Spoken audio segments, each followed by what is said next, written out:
Sebuah perjalanan penuh makna.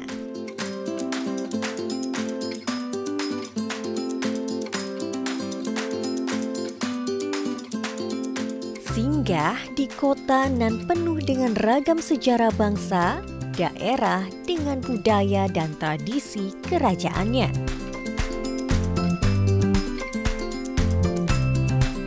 Peninggalan zaman kolonial yang syarat makna,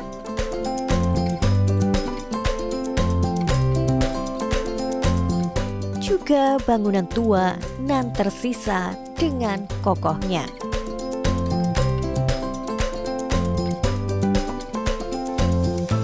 Semua terangkum dalam perjalanan Journey Way to Explore.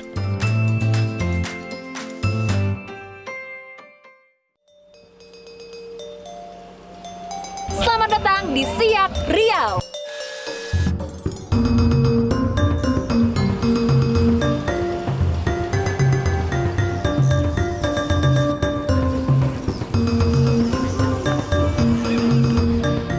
Siak Riau bukan salah satu destinasi wisata populer di Indonesia. Ini baru pertama kali saya kesini. Nah, saya lihat-lihat di internet, ternyata Siak ini identik dengan budaya Melayu yang masih sangat kental. Selain itu juga Siak punya banyak sekali destinasi wisata religi, sejarah, dan juga kuliner yang khas dibandingkan dengan daerah-daerah wisata lainnya yang ada di Indonesia. Kabupaten Siak berada 94 km dari kota Pekanbaru dengan waktu tempuh sekitar 2 jam lewat jalur darat. Begitu menginjakan kaki di Siak, kesan pertama yang muncul dalam benak saya ialah kabupaten ini sangat bersih. Tata kotanya sangat rapi.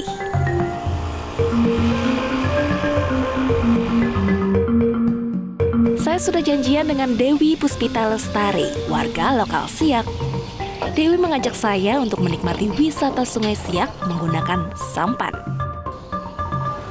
Cukup merogoh kocek Rp15.000 per orang, wisatawan dapat menikmati wisata Sungai Siak menggunakan sampan dengan dekorasi khas Melayu ini.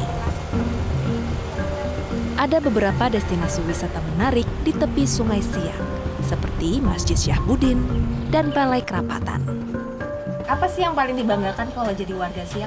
Saya sangat bangga tuh memiliki peninggalan sejarah seperti istana gitu. Nah, istana itu kan dulunya itu menyerahkan kekayaannya, harta kekayaannya sebanyak 13 juta golden untuk kemerdekaan RI. Itu yang membuat bangga sebagai warga Siak. Wow, nanti kita ke istananya ya.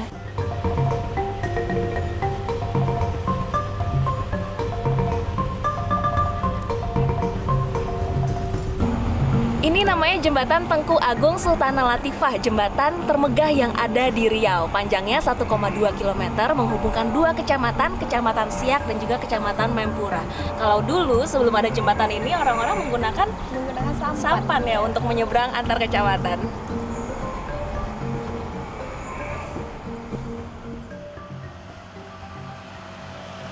Usai naik sampan, Dewi mengajak saya mengeksplorasi kota Siak. Pas banget sekarang lagi ada pawai budaya dalam rangka menyambut hari jadi Kabupaten Siak yang ke-20. Pakaian Melayu ya? Nah, ini pakaian Melayu. Wow.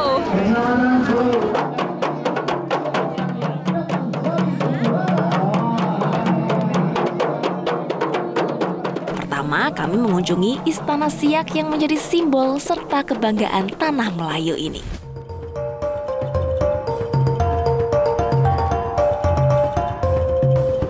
Kerajaan Siak berdiri lebih 2 abad, yakni pada 1723 sampai dengan 1946. Sementara Istana Siak didirikan pada abad ke-19. Dulu Istana Siak merupakan kediaman Sultan. Kini wisatawan bisa masuk menikmati kemegahan Kerajaan Siak. Pak, ini megah sekali istananya. Model arsitekturnya tuh dari mana sih Pak sebenarnya? Dari 3 perpaduan arsitektur, ada Eropa, ada Kesultanan Turki, Arab, dan Melayu sendiri. Terdiri dari 2 lantai ya? Ya, terdiri dari 2 lantai. Fungsinya untuk yang lantai 1, lantai 2 apa Pak? Dahulu ini tempat kebesaran. Kebesaran bukan tempat pemerintahan, tapi untuk kebesaran Sultan untuk menerima tamu-tamu. Kemudian yang di atas, nanti ruang atas untuk tempat tinggal Sultan. Kerajaan Siak memang jarang terdengar. Namun, kerajaan Islam Melayu ini memiliki peran yang sangat besar dalam perjuangan kemerdekaan bangsa Indonesia. Bentuk pengorbanannya, Sultan Syarif Qasim II menyerahkan hartanya secara cuma-cuma ke Indonesia melalui Insinyur Soekarno sejumlah uang senilai 13 juta gulden untuk membangun Indonesia di masa kemerdekaan.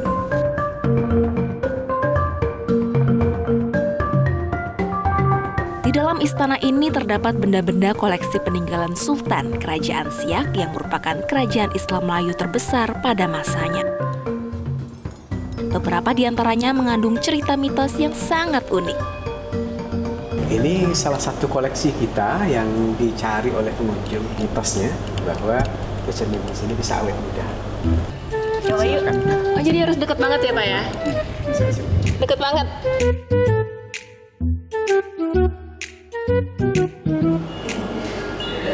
Nah, kalau ke Istana Siak ada sebuah benda yang tidak boleh dilewatkan. Alat musik kuno bernama komet.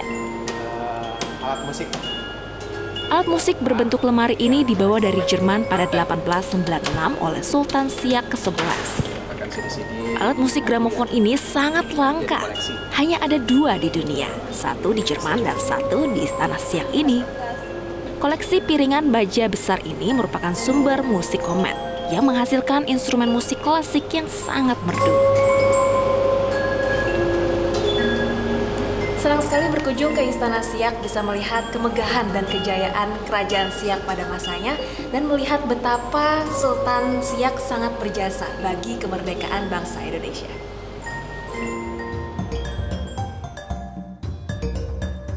Selain istana, ada banyak destinasi wisata di sekitarnya, diantaranya Masjid Syihabuddin.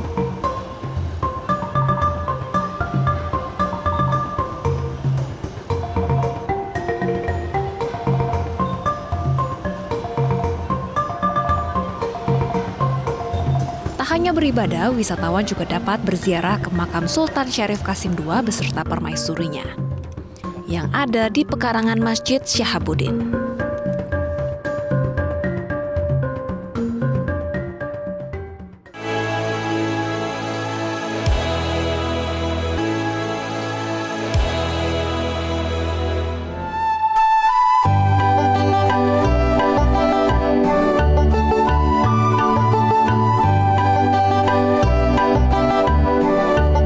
Semarang, ibu kota Jawa Tengah yang syarat akan nilai-nilai historikal. Berwisata ke Semarang ibarat masuk dalam lorong waktu. Kota ini memiliki sudut-sudut yang masih bernuansa tempo dulu.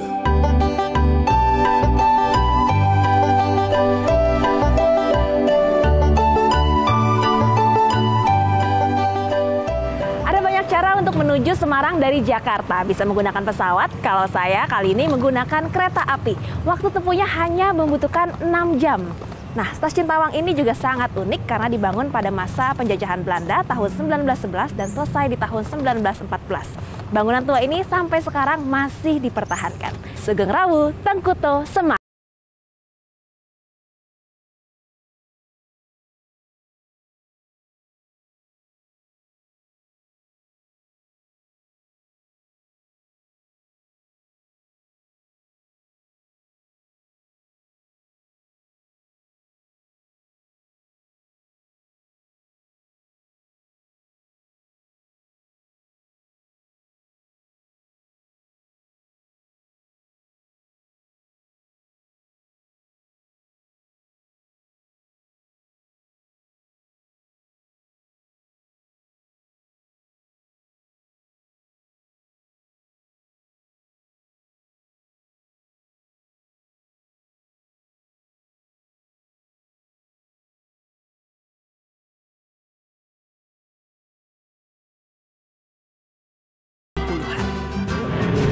Ini saya mau eksplorasi kota lama Semarang. Bagus. Apa aja sih highlightnya kalau turis datang ke sini? Biasa mereka menikmati apa? Oke, sebenarnya kami di sini itu punya jalur wisata, Mbak. Nah, ini jalur wisata kami. Kami punya cycling tour dan ini walking tour. Untuk walking kami punya jalur wisata bernama jalur gula. Jadi kami punya akses ke gedung-gedung yang di sini akses itu dalam arti kita bisa masuk ke dalamnya, bisa explore masuk ke dalam. Saya pun tidak lupa berfoto di Rumah Ater, salah satu spot fotogenik di kawasan Kota Lama Semarang. Nah, sebagai cagar budaya, tentunya wisatawan yang ingin berfoto diimbau untuk berhati-hati, mengingat kondisi bangunan di kawasan Kota Lama sudah berusia puluhan tahun.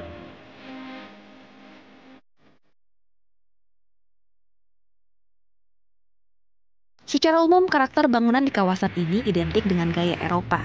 Mas Ari mengajak saya mengintip ke dalam salah satu bangunan di kawasan Kota Lama Semarang. Bangunan ini diberi nama Monod Hais. Menurut sejarahnya, Monod Hais merupakan gedung bekas milik Raja Kula Oi Tiong Hwam. Gedung ini sempat terbengkalai, namun kembali dihidupkan sejak tahun 2016. Suasana tempo dulu di bangunan ini masih amat terasa, didukung dengan interior dan perabotan jadul alias zaman dulu.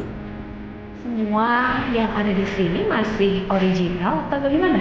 Kalau bentuk bangunannya masih original seperti tembok, tegel, tapi kalau seperti meja kursi dan pintu ini kami perbaiki sendiri. Dan gedung ini itu dulu dipakai kantor broker untuk menjual hasil bumi. Sekarang jadi tempat apa, Bang Ari? Ya sudah, untuk kegiatan komunitas saja.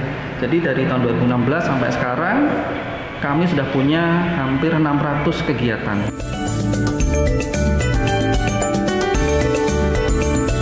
Aduh, udah mulai capek ya jalan kaki karena luas Kota Lama Semarang ini kurang lebih 40 hektar. Nah, di Kota Lama Semarang ini ada banyak cara untuk mengelilingi Kota Lama Semarang dengan berjalan kaki, tapi kita juga bisa sewa sepeda atau skuter. Sepeda atau skuter ya. Skuter aja deh. Caranya tinggal download aplikasi, lalu tinggal di scan barcode yang ada di sini. Let's go! Yuhu! Ini namanya mengelilingi daerah kolonial dengan gaya milenial.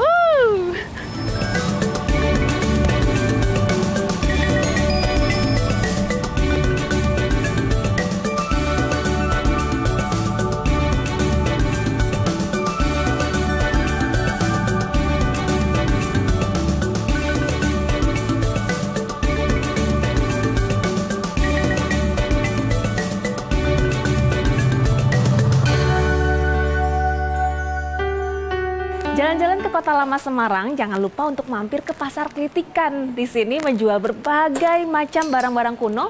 Mau cari apa? Ada mesin tik, TV, piring-piring antik, dan berbagai pajangan lainnya. Semuanya ada di sini. Pasar Kritikan ini terletak di Galeri Industri Kreatif di Gedung Perusahaan Perdagangan Indonesia.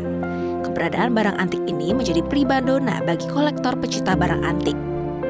Bukan hanya koleksi dari zaman kolonial, tapi juga banyak benda-benda era tahun 80-an dan 90-an. Sehingga pengunjung yang datang bisa bernostalgia.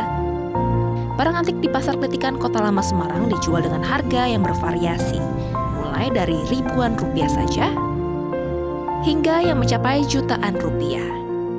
Bahkan biasanya kolektor rela merogoh kocek dalam untuk mendapatkan barang kuno yang diinginkan.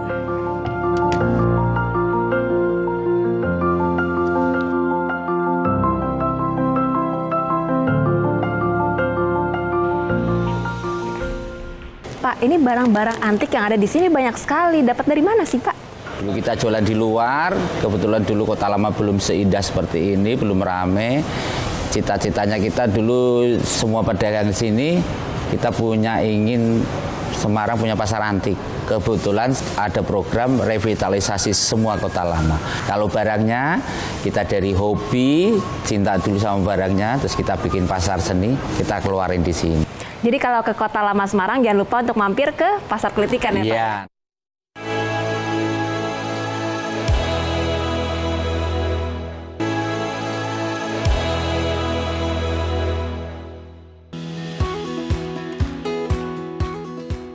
Kabupaten Buton, Sulawesi Tenggara tak hanya dikenal sebagai penghasil aspal saja. Daya tarik wisatanya pun tak kalah memukau. Dimulai dari sejarah. Pulau ini memiliki benteng keraton Buton dari masa Kesultanan terdahulu. Dari titik saya berada ini, travelers akan merasakan pesona matahari terbit yang menghangatkan.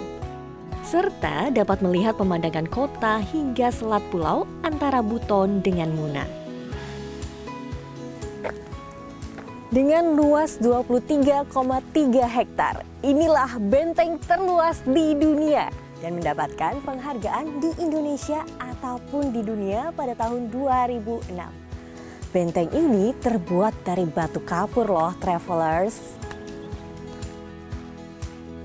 Berada di kota Bau-Bau, benteng ini memiliki tinggi 2 hingga 8 meter dengan 12 pintu gerbang dan 16 emplasemen meriam. Tak jauh dari gerbang utama, saya bertemu dengan pemandu wisata untuk mengetahui sejarah lebih dalam lagi. Halo Mbak. Halo Ibu. Oh, dari mana ini? Saya dari Jakarta. Ini lagi lihat-lihat benteng keraton ini. Oh iya, kami sini kalau belum pernah pegang satu situs namanya Batu Wolio, dia belum dianggap sah sampai Tanah Buton. Oh, berarti saya harus pegang dulu. Iya dong. Oke, di mana lokasinya Ibu? Boleh di sebelah sana. atas, Kita ya. jalan ke depan ya. Boleh. Oke.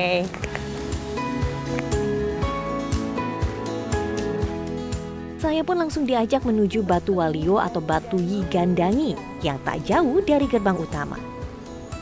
Silakan dipegang dulu. Iya, selamat datang Bu, saya ucapkan selamat datang di Pulau Buton Bu ya. Pulau Buton dulu, Pulau Buton ini ceritanya dia tuh seperti dia pulau yang tertutup sama Lautan. Ini sama lautan. Ah. Ya. Dan yang muncul duluan itu kan tidak permukaan laut seperti ini, batu ini. Batu ini dipercaya Ya, sebagai batu yang muncul di permukaan laut. Iya. Tepat di belakang batu tersebut terdapat makam Raja Buton ke-6 yang menjadi sultan pertama Kesultanan Buton.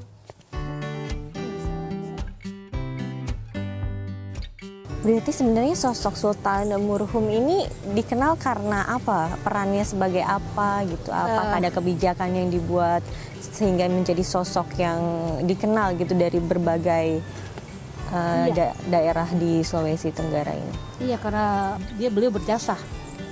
Pertama jasa dalam penyebaran Islam tadi. Kedua beliau yang kebanyakan mendamaikan pertikaian-pertikaian. Selalu yang beliau yang perdamaian lah ya, sosok perdamaian. Nah, bangunan yang masih tersisa sejak Kesultanan ini ialah Masjid Travelers.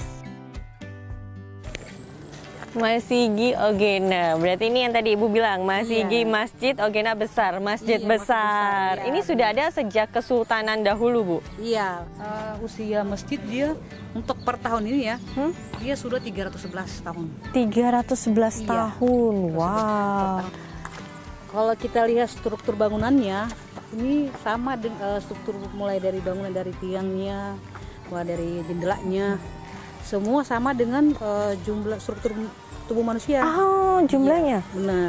Apa aja tuh? Dari tiangnya sama dengan jari, tulang, enggak, maksudnya tulangnya ya, tulang badan manusia 300 tulang manusia. Iya. Kalau jendelanya dia berjumlah 12. Karena mengikuti apa 12, organ tubuh? Sudah sampai 12 lubang yang ada pada diri manusia. Sama juga dengan jumlah pintu gerbang yang ada di benteng. Ah iya betul. Tadi saya sempat ke benteng. Itu ada 12 pintu. Iya, dia sama juga dengan yang tadi filosofi yang ada pada diri kita. Oke. Selain sejarah, Pulau Buton juga menyimpan keindahan alam seperti air terjun. Kami pun beranjak menuju desa Limbobungi.